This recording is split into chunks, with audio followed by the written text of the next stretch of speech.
The Chicago Bears versus the Los Angeles Chargers. You know what, man? This is a terrible game because I looked at last week's game and I said to myself, whoever the GM is of the Chicago Bears, somebody probably should shoot himself. And the reason being that that dude going to have to live the rest of his life knowing that he chose Mitch Trubisky over Deshaun Watson and Pat Mahomes. Yeah. He going to have to live with that decision, bro. And not only, Smoke, did he pick Mitch Trubisky over them, he moved up. Mm-hmm. He traded away picks, future picks, to move up to get this guy.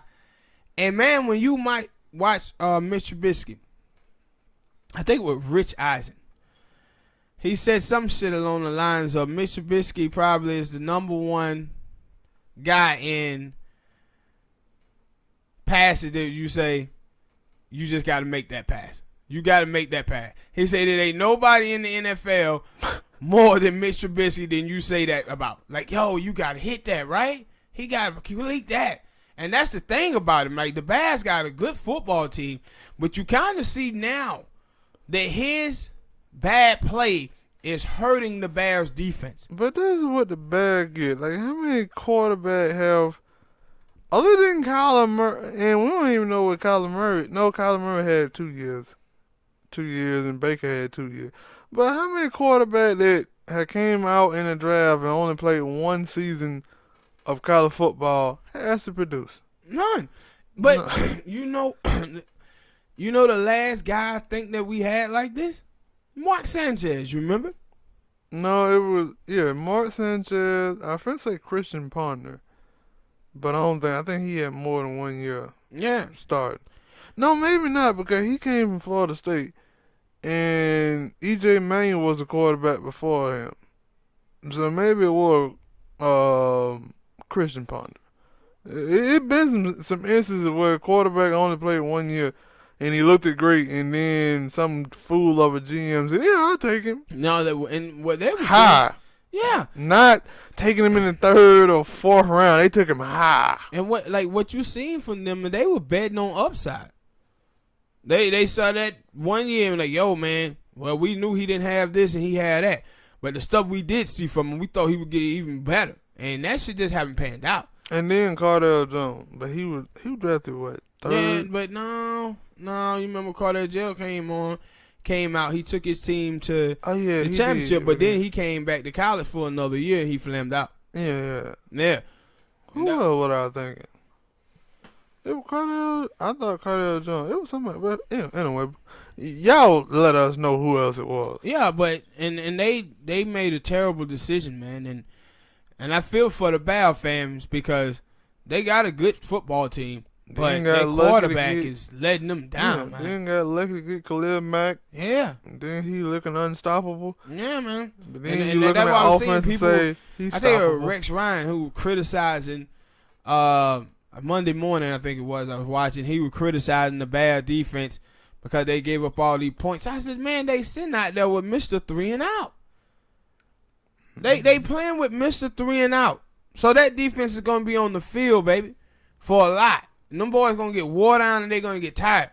And then they coach calling an option play for the quarterback who just dislocated his shoulder. Yeah, like, you can't have this type of stuff. Them boys going to get wore down. They had to run the football, and then he has to make, dink and dunk passes. He got to make something to keep that offense rolling and stay on the field. And I said this past week, he was just terrible. And it ain't like they didn't go and they know how bad he is. And now the Chargers, they just having. They awful too. Shooting themselves in the foot. Yeah, they awful too, man. And to me, we got to get down to the point and start talking about Coach Lynn, man. It's something about him. It's something about his football team where they underperform, and you look at the talent that the Chargers have at the wide receiver position, the running back position, and Melvin Gordon coming out talking about, I regret my holdout. I said, dude, I was saying this before. You had no leverage. You ain't Zeke or Gurley. Yeah, you have no leverage, Now, bro. like we said, and he would have if they didn't have Two other running backs. Like the other thing with the Cowboys and the Rams, wasn't nobody there other than Gurley and Zeke. Yeah. You had Austin Eckler, and then Justin Jackson came in and played good. They were like, you have no leverage. Now, not only that, like, Melvin didn't have no leverage, and Melvin was pretty much trying to leverage him getting paid Gurley money and Zeke money really off of one good season. Because the other season he was injured. In the first year or two, second year or two, I was ready to get rid of him. I was like, yo, this dude haven't played up to par where the Chargers had drafted him at. People was talking about him being really high. I remember even listening to LT, LaDainian Tomlinson, and he was talking about like, hey, Melvin ain't running that rock the way we thought he was out there. And I was like, no, he haven't. And then he was injured too. So he had that one big year where he had great yards rushing, and then he had passing yards. And he thought, like, nah, I'm going to get Gurley money. No, you're not going to get Gurley money. And you're not in a position to even ask for Gurley money with the Chargers having those two running backs. So the Chargers bring him back, and he played in 2 games, and they don't give him many carries. So this past week, he started complaining about, hey, man, I need more touches. And what he do? Go out there and fumble the goddamn football, get it back. Then he comes back and fumble the ball on the goal line, bro. How do you do that? Yeah, Austin Eckler was mad about that. Okay, he should have been. Because he was like, yeah, how the hell? I basically led y'all down the field, and then you take me out and put in the power back, and fumble the Yeah, and fumble the ball. And also in that game, smoke. Ellen Eckler were killing him. He had 100 and some yard receiving in that game. And he was running the football. And it was like they put him in because they felt like, yeah, he the hammer. But, dude, he haven't played great since he returned. And my thing is, like, dude, you came back, and not only are you not going to get money from the Chargers, but let's be honest, you're probably hurting yourself from other teams now. Going forward, you were probably hurting yourself.